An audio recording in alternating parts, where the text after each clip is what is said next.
You know what the actual sound of national security is? It isn't a siren, and it sure as hell isn't the clicking of a gun slide like they show in the movies. It's the hum of an oversized server room cooling fan and the scratch of a cheap, government-issued Bic pen on a logbook that nobody reads until the world ends. I've spent 22 years listening to that hum. I'm Allison. I'm the person who makes sure the doors lock, the badges work, and that when a convoy of black subs rolls up to a research facility in Maryland, the people inside don't walk into a disaster. I'm a glorified babysitter with Yankee white clearance and a mortgage I can barely tolerate. I work, or worked, at a Tier 1 research facility. We handle things that don't have names yet, mostly tech that the Pentagon wants to play with in 5 years. My job title was agent in charge of site logistics and security, which is fancy government speak for the woman who fixes everything while the men take credit. In my line of work, if you do your job perfectly, you are invisible. If a vice president visits and nobody gets shot, nobody trips over a cable, and nobody leaks a photo of him eating a bagel, I don't get a handshake.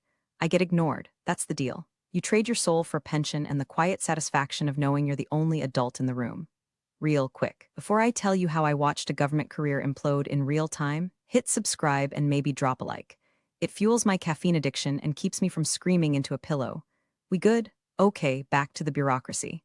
The problem with being invisible is that people forget you're structural. They think you're just wallpaper. Enter Director Bradley. Brad was a political appointee, man whose resume was written in Comic Sans and smelled like desperation and expensive cologne. Brad didn't know the difference between a secure compartmentalized information facility, SIF, and a broom closet, but he knew how to smile for LinkedIn photos. He looked at security protocols the way a toddler looks at vegetables, an annoyance to be pushed off the plate.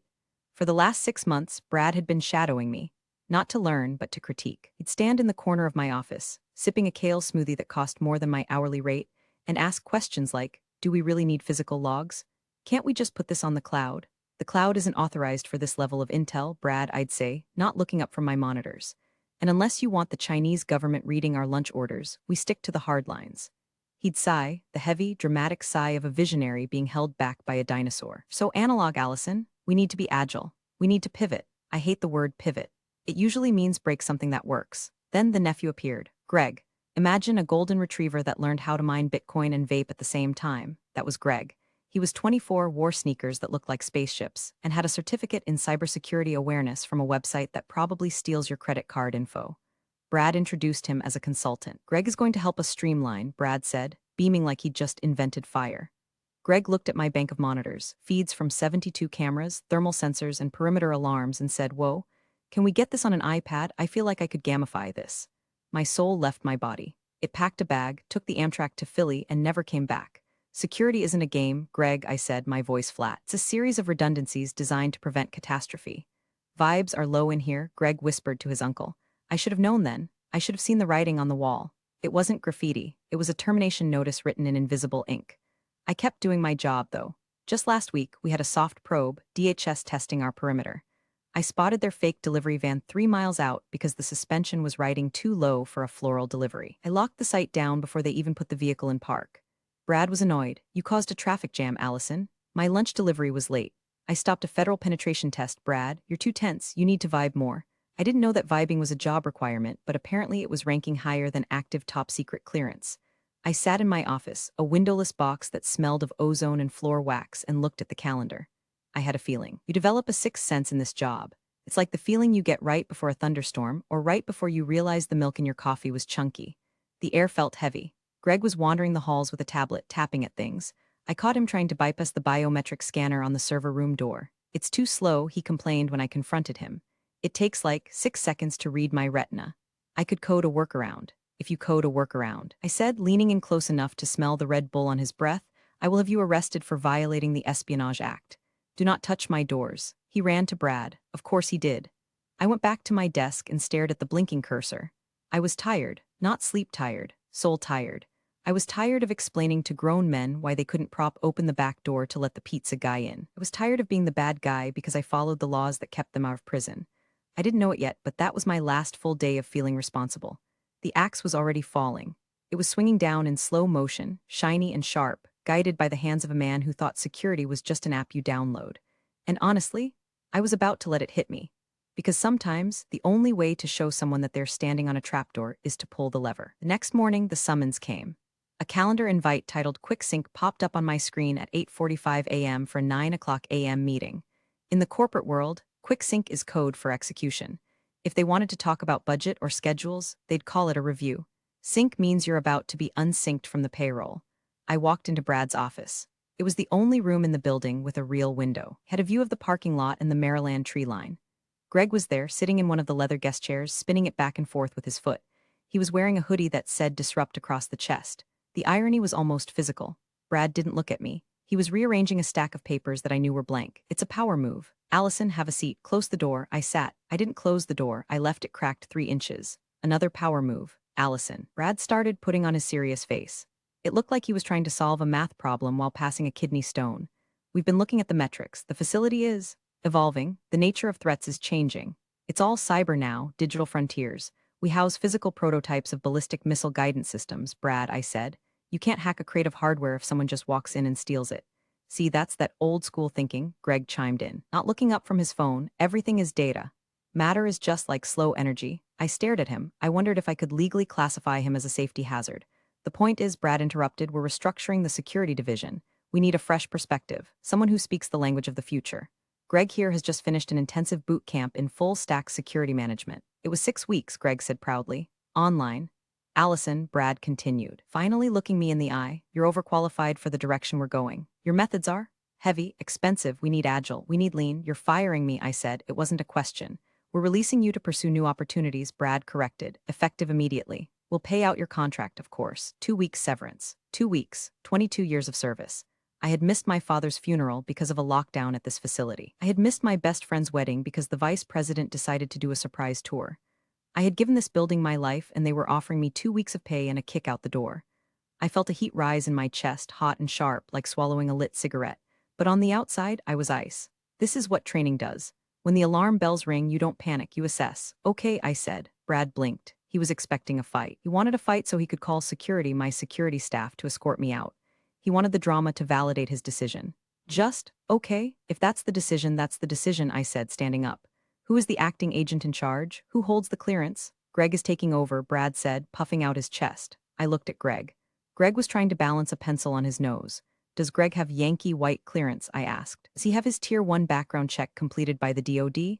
I have a background check from my apartment complex, Greg said. I'm clean, bro. We're fast-tracking the paperwork. Brad waved his hand dismissively. It's just red tape, Allison. You worry too much about the forms. Greg has the app access, that's what matters.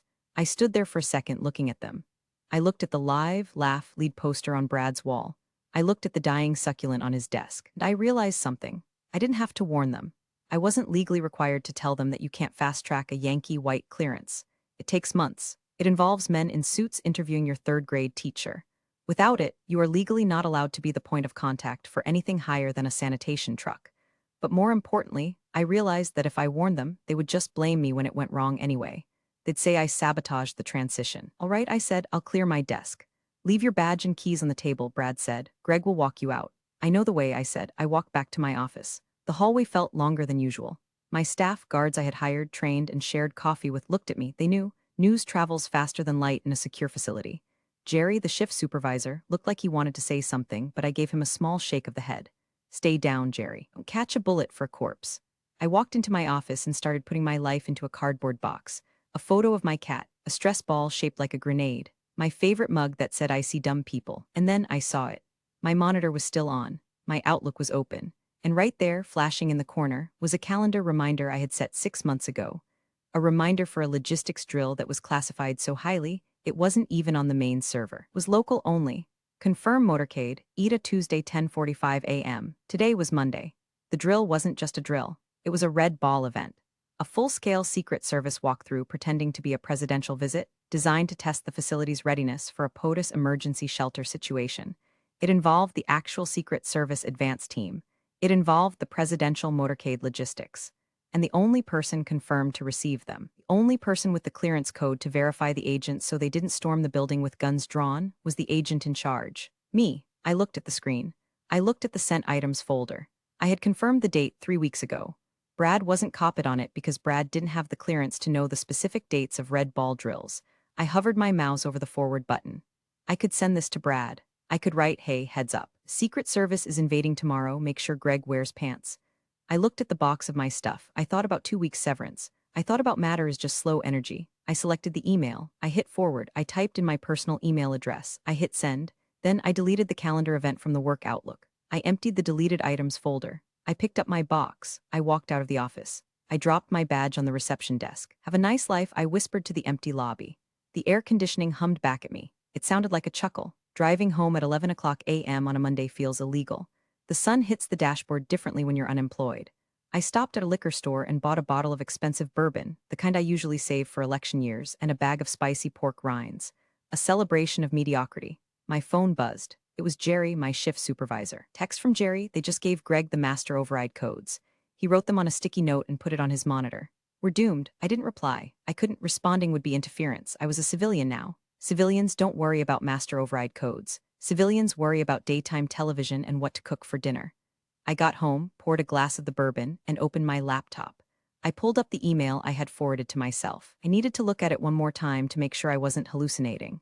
Subject, FWD. Operation Ironclad Logistics Walkthrough from, redacted at Ustya to, Allison Security Lead Body, Agent in Charge, confirm readiness for Tier 1 Advanced Team arrival. Tuesday, 14 Dec, 1045 hours. Protocol, Yankee White verify only. No deputies, no proxies. Failure to produce cleared POV will result in immediate site scrubbing and compliance audit. Confirm receipt. I took a sip of bourbon. It burned, but in a good way. Let me explain what Yankee White means for those of you who don't speak Beltway. It's the golden ticket. It's the clearance required to work directly with the president or vice president. It involves a background check, so deep they probably know what I dreamed about in 1998. It takes months to get. You can't transfer it. You can't act in it. If you don't have it, you don't exist to the Secret Service. Tomorrow at 10:45 a.m., agents from the Presidential Protective Division were going to walk into that lobby. They weren't coming to chat. They were coming to secure a location for the leader of the free world. They would expect to be met by me. Instead, they were going to be met by Greg. Greg, who thought the cloud was a magical place where Data lived happily ever after. Greg, who was currently vibing in my office. I imagined the scene. I closed my eyes and let it play out like a movie. Brad would be in his office, probably planning a synergy lunch. Greg would be messing with the badge printer. And then, the knock on the door, not a polite knock. The kind of knock that shakes the frame. I felt a twinge of guilt, not for Brad or Greg, screw them, but for Jerry and the rest of the team. They were going to be in the splash zone, but I knew Jerry. Jerry was a pro. He'd see the suits, he'd see the earpieces, and he'd go mute. He'd know the drill. Name, rank, serial number, and point to the boss. I checked my severance agreement. Paragraph 4, Section B. The employee agrees to return all company property and cease all access to company systems immediately upon termination. I had ceased access. I had returned the property. I was following the contract to the letter. If I had called them to warn them, I would technically be violating the cease all access clause. I was just being a good, compliant ex-employee. I spent the rest of the afternoon doing things I hadn't done in years. I watered my plants. I organized my spice rack. I watched a documentary about penguins. It was fascinating. The penguins just marched into the freezing wind, head down, surviving purely on instinct. They reminded me of government workers, only better dressed. Night fell. The facility would be on night mode now. Usually I'd check the logs from my phone before bed. Just a quick glance to make sure the perimeter sensors were green. Tonight, my phone was a brick. No access, no responsibility. I wondered if Greg knew how to arm the night alarm. There was a specific sequence. Panel A, confirm. Panel B, confirm. Toggle switch, enter code. If you did it wrong, the silent alarm tripped and the local police would show up. At 2 o'clock a.m., I woke up to a siren in the distance. I smiled, rolled over, and went back to sleep. It wasn't my siren. Tuesday morning, the day of reckoning. I woke up at 7 o'clock a.m. without an alarm. Old habits die hard. My body wanted to put on a blazer and drive into traffic. My brain said no, we are eating pancakes today. I made coffee, good coffee. Not the sludge from the break room machine that tasted like burnt plastic and despair. I sat on my porch. The air was crisp. It was a beautiful day for a federal incident. Meanwhile, 10 miles away, I knew exactly what was happening. Based on Jerry's text from the night before, which I had read but not answered, Greg had decided to modernize the entry protocols. Apparently, Greg didn't like the physical sign-in sheets. Paper is for boomers, he had probably said. So, he replaced the reception log with a tablet kiosk. A tablet that required Wi-Fi. In a building with signal jammers in the lobby. Genius. I could picture the line of frustrated scientists trying to swipe their badges on a screen that was endlessly buffering. Brad would be walking past, smiling, saying, growing pains, everyone. Disruption leads to innovation. At 9 o'clock a.m., my phone rang. It was a number I didn't recognize, but the area code was local. I let it go to voicemail. 2 minutes later, another call. Same number, voicemail. Then a text from Brad. Text, Allison, quick question. The badge system is acting weird. What's the admin password? The one on the sticky note isn't working. I stared at the text, the audacity. He fired me, insulted my career, and now wanted tech support? I didn't reply. I blocked the number. I poured more syrup on my pancakes. The clock ticked. 9:30 a.m., 10 o'clock a.m. The Secret Service advance team is never late. If they say 10:45, they mean they are parking at 10:40 and entering the door at 10:45:00. They operate on a timeline that makes atomic clocks look sloppy. They would be in stage 1 movement now, leaving the field office. Black Chevys, tinted windows, plates that don't register in the DMV database. 2 agents in the lead car, 2 in the trail car. Maybe a K9 unit if they were feeling thorough. They would have the site profile on a tablet. That profile would list point of contact. Allison last name Ayek. They wouldn't know about Greg. The Secret Service database updates slowly. Personnel changes at Tier 1 sites require a Form SF-86 update, which takes weeks to process. As far as the us was concerned, I was still the gatekeeper. 10:15 a.m. I imagined Greg sitting in my chair. He'd probably adjusted the height so his feet dangled. He was likely playing a game on his phone, oblivious to the fact that a Category 5 hurricane of federal authority was barreling down Route 95 towards him. I washed my dishes. I dried them by hand. I felt a strange sense of peace. It was the peace of a demolition expert who has set the charges, walked away, and is now just waiting for the thump. The thing about going digital is that it removes the human element. Brad and Greg thought that was a feature. They were about to learn it was a bug. When the Secret Service arrives, they don't want an app. They don't want a QR code. They want a human being with a badge that says I am authorized to know you are here. If they get a QR code instead, they assume the site is compromised. 10:30 a.m. I sat down in my living room chair. I didn't have a camera feed, but I didn't need one. I knew the acoustics of that lobby. I knew how the glass doors rattled when opened forcefully. I knew how the receptionist, Linda, would squeak when she saw a badge that wasn't a standard visitor pass. I took a deep breath. Showtime, I whispered. Let's reconstruct the crime scene, shall we? At 10:42 a.m., a convoy of 3 black SUVs turned off the main road and approached the facility gate. The gate guard, a guy named Mike who I'd hired because he was an ex-Marine who didn't smile, would have stopped them. Mike, ID, lead agent, flashes a badge that doesn't just say federal agent. It says United States Secret Service Presidential Protective Division.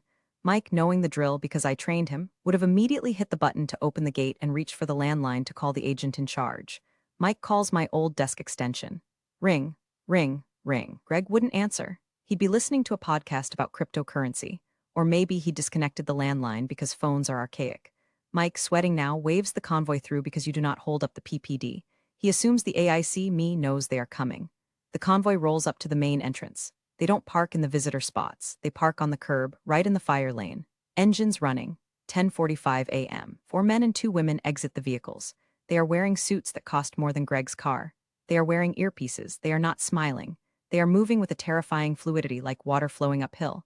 They are scanning the roof, the windows, the bushes. They enter the lobby. The lobby of our facility is designed to be intimidating. High ceilings, marble floors, security glass. But these people walk in like they own the concrete the building sits on. Linda, the receptionist, looks up. Can I help? Why? Federal agents, the lead agent barks. Let's call him Agent Miller. We are here for the scheduled site advance. Where's the agent in charge? Linda freezes. She looks at the iPad kiosk Greg installed.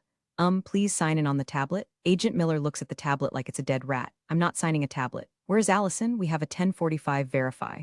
Allison doesn't work here anymore, Linda whispers. Air in the lobby drops 20 degrees. The agents stop moving. They go into statue mode. This is a defense mechanism. They are assessing if they need to draw weapons or evacuate. Who is in charge of site security? Miller asks, his voice dangerously low. Greg, Linda says. He's in the back. Get him now. Linda scrambles for the phone. She pages the overhead system. Greg to the lobby. Greg to the lobby immediately. Now, picture this. Greg hears his name. He thinks, cool, my DoorDash is here. He saunters out of the back office. He's wearing his Disrupt hoodie. He's holding a half-eaten bagel. He is not wearing a badge. He walks into the lobby, sees 6 people in dark suits, and stops. He probably thinks they are investors, or maybe the FBI, which would be cool in his mind. Sup, Greg says. I'm Greg, head of security. Agent Miller stares at him. He looks at the hoodie. He looks at the bagel. Looks at the sneakers. You are the agent in charge? Miller asks. Yeah, man, taking things in a new direction. Digital first, you know? Greg bites the bagel. Miller taps his earpiece. Command, we have a discrepancy at the primary entry point. AIC is missing. Subject is unidentified male. Whoa, unidentified? Greg laughs. I'm the director's nephew, bro. Check the app. Sir Miller says, stepping forward. I need to see your Yankee white credentials. Now, Greg blinks. I what? And there it is. The moment the universe snaps. The moment gravity reverses. Yankee white, Miller repeats. Tier 1 clearance. Do you hold it? I have a certificate in cloud safety, Greg offers. Miller turns to his team. Secure the doors, nobody in, nobody out. Get the site director out here, the agents fan out. One of them stands in front of the door. Another moves behind the reception desk. Linda is hyperventilating. Greg drops his bagel. Wait, is this a prank? Did Brad hire actors? Oh, Greg, if only it were actors. Actors have unions, these people have immunity. Brad comes into the lobby looking annoyed. He's adjusting his tie, ready to lecture whoever is causing a scene. He sees the agents. He sees Greg looking like a kicked puppy. He sees the lobby locked down. His face changes from annoyed manager to confused politician. What is the meaning of this? Brad demands. I am the director of this facility. You can't just barge in here. Agent Miller turns to him. Miller has eyes that look like they've seen the end of the world and found it boring. Director, we are the United States Secret Service. We are executing a pre-planned advance for POTUS contingency site. Your facility confirmed readiness. POTUS? Brad pales. The President, we don't use titles, Miller says. We need the cleared contact. Your receptionist says Allison is gone. We let her go, Brad says. Trying to regain some height. We're restructuring.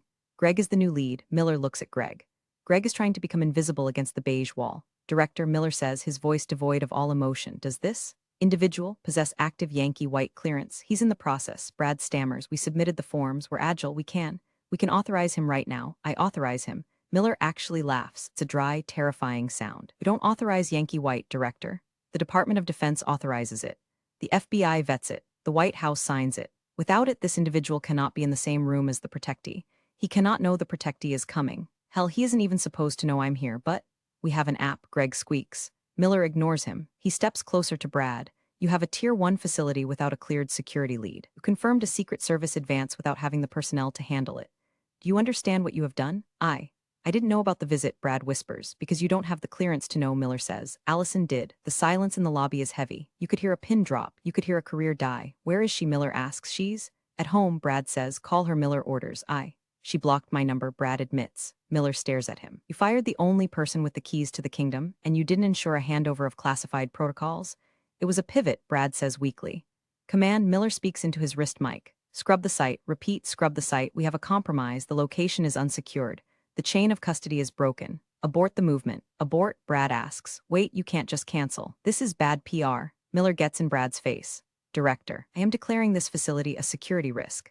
I am flagging your credentials for immediate review. Nobody enters this building until a containment team clears it. You are not worried about PR right now. You are worried about federal indictment for negligence. Indictment? Brad's knees actually buckle. He grabs the reception desk for support. Get everyone into the conference room. Miller barks at his team. Confiscate all electronics. We need to wipe the logs. My iPad, Greg cries out. My crypto wallet is on there. Seize it, Miller says. An agent rips the tablet out of Greg's hands. I wasn't there, obviously, but I know this happened because Jerry told me later. Jerry said it was the most beautiful thing he had ever seen. He said Brad looked like a man trying to hold back a tsunami with a spoon. And me, I was at home starting a puzzle. It was a picture of a lighthouse, standing tall against a storm. Fitting. Scrub order isn't like cleaning a kitchen. In the world of high-level security, a scrub means the site is burned. It means the Secret Service has determined that the location is no longer trusted. It's a black mark that never washes off. The agents moved through the building. They weren't polite. They ordered scientists away from their desks. They unplugged servers. They demanded hard logs. Where are the visitor logs for the last 30 days? An agent asked Greg. It's on the cloud, bro. The app, Greg cried. We cannot audit the cloud right now, the agent snapped. We need paper trails. Who entered this building on November 12th? I don't know. The API was down that day. Strike 2. In Brad's office, Miller was on the phone with Washington. Yeah, total foobar, Miller said. The director is a civilian with no grasp of protocol. The security lead is I don't even know what he is. A child. Yeah, we're pulling out. Flag the site as red. Brad was sitting in his chair, head in his hands. I can fix this, he mumbled. We just need to explain the synergy. Director, Miller said, hanging up the phone. There's no synergy. You breached contract. This facility operates on a DoD grant contingent on maintaining Tier 1 security standards. You just lost that rating. I lost the grant? Brad looked up, eyes wide. The grant was his salary. The grant was the budget. You didn't just lose it, Miller said. You set it on fire. Meanwhile, the staff was in the cafeteria, guarded by an agent. Jerry texts me again, hidden phone. Text, they are seizing hard drives. Greg is crying. He literally asked if he could call his mom. The agent told him to sit down and shut up. I love you, Allison. Marry me? I chuckled. The chaos continued for hours. The Secret Service doesn't just leave. They document the failure. They took photos of the unsecured doors. They took photos of the sticky note with the passwords. They took photos of Greg's disrupt hoodie. They built a case file titled Gross Negligence and Failure of Command. By 2:00 p.m., the visit that never happened was over. The motorcade had turned around miles ago. The president, or whoever was the principal, went to the backup site. The facility was left in shambles. Brad tried to leave his office. I need to call legal. You sit there, Miller said. DHS Internal Affairs is on their way. You wait for them. Internal Affairs, the two scariest words in government employment. And that's when the realization hit Brad. He looked at the empty chair where I used to sit during meetings. He realized that for 22 years he had never had a visit form Internal Affairs. He had never had a scrub order. He had never had a breach because I was there. Allison, he whispered. Why didn't she tell me? Because you fired her. Miller said, overhearing him. And knowing her file, she's a by-the-book operator. She followed your instructions to the letter. She left. Miller looked at Brad with pure disgust. You fired the guard dog and were surprised when the wolves got in. The next few days were a blur of bureaucratic violence.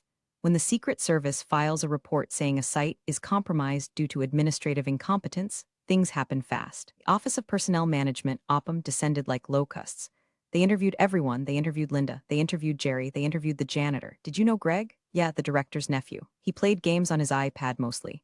Did he conduct security sweeps? He flew a drone down the hallway once. It crashed into the fire alarm. It was a massacre. They pulled Allison's file, my file. They looked for dirt. They wanted to see if I was complicit. What they found was 22 years of perfect reviews. Commendations, a flawless audit trail. Then they pulled the termination paperwork. Reason for termination, restructuring/cultural fit. Replacement, Greg last name. Qualifications, 6-week online course. The OPM investigator, a woman named Sharon who looked like she ate nails for breakfast, sat down with Brad. Director, Sharon said. Fired a GS-14 equivalent with Yankee white clearance and replaced her with? Your nephew? He showed promise, Brad said, sweating through his third shirt of the day. He is unclearable, Sharon said. He has debts. He has online gambling activity. He posted a photo of the secure server room on Instagram with the caption blinking lights go BRRR. He is a walking national security risk. I didn't know, Brad said. Because you didn't run the background check. Sharon said because you bypassed protocol. Greg was escorted out of the building on Wednesday. He didn't get a box. He was told to leave his disrupt hoodie. He left crying, blaming the haters. Brad was placed on administrative leave pending investigation. That's code for you're done, but we need time to print the paperwork. On Thursday, I got a call. Allison, speaking. This is Deputy Director Vance, DHS. Hello, sir. We've had an incident at your former site. I heard there was some traffic, I said, looking at my nails. We need you back, Vance said. The site is red. We need someone to recertify it. We need someone the Secret Service trusts. I took a sip of my tea. I'm sorry, sir. I'm currently exploring new opportunities. I was told my methods were too analog. Allison, cut the crap. Brad is an idiot. He's gone. We'll offer you a reinstatement. Plus 10%. No, I said. Silence on the line. No. I don't want to go back there, I said. The culture isn't a good fit, but I hear the Regional Compliance Office has an opening for director, overseeing multiple sites, making sure protocols are followed. Vance sighed. He knew I had him. You want the regional gig? It seems like a role where my heavy methods would be appreciated. Fine, Vance said. Come in Monday. We'll write it up. And Vance, yeah, make sure Brad knows. I didn't go back to the facility. I went to the headquarters in D.C. My new office has a window, a real one overlooking the Potomac. My first act as Regional Director of Compliance was to review the audit of my old site. I read through the carnage, the missed logs, the app disaster. The Secret Service report simply read, site unsecured due to leadership failure. Brad was officially terminated for gross misconduct and violation of federal hiring practices. He lost his pension. He lost his clearance. He is currently working as a consultant for a startup that makes smart water bottles. It seems like a better fit. Greg? Well, Greg is probably still on TikTok talking about how the government couldn't handle his energy. I sat at my new desk. The hum was different here. It was quieter, more efficient. I opened my email. I had one loose end to tie up. I composed a new message. Brad X Director personal email from Allison Regional Dire subject. Clearance review follow-up. Brad, I reviewed your file as part of the regional cleanup. Just a friendly reminder for your next role. Clearance cannot be inherited. It cannot be disrupted. And it certainly cannot be replaced by an app. Also, you owe me 2 weeks of severance. I expect the check by Friday. Best, Allison. I hit send. I leaned back in my chair. The sun was setting over the Capitol. The monuments were glowing in the distance. They say revenge is a dish best served cold. I disagree. In my line of work, revenge is a dish served with proper documentation in triplicate and completely according to protocol. I took a sip of my coffee. It was still warm. My phone buzzed. It was Jerry. Text, new acting director just arrived. She asked for the paper logs. She asked for the keys. She asked where you were so she could send a thank you card. I smiled. You're welcome, I whispered to the empty room. I closed my laptop. The server room fan hummed in the distance. It sounded like music. All right, that's the file. If you enjoyed watching incompetence get crushed by the heavy boot of bureaucracy, hit that upvote. And seriously, if your boss tells you to pivot away from safety protocols, just let them and keep the receipts. Competence speaks louder than any title, and true integrity always finds its way to the surface. Allison's quiet exit, knowing what was coming, truly showed us that. Sometimes, the best way to prove your value is to simply step back and let incompetence expose itself. Appreciate you all for sticking through this one. See you in the next story.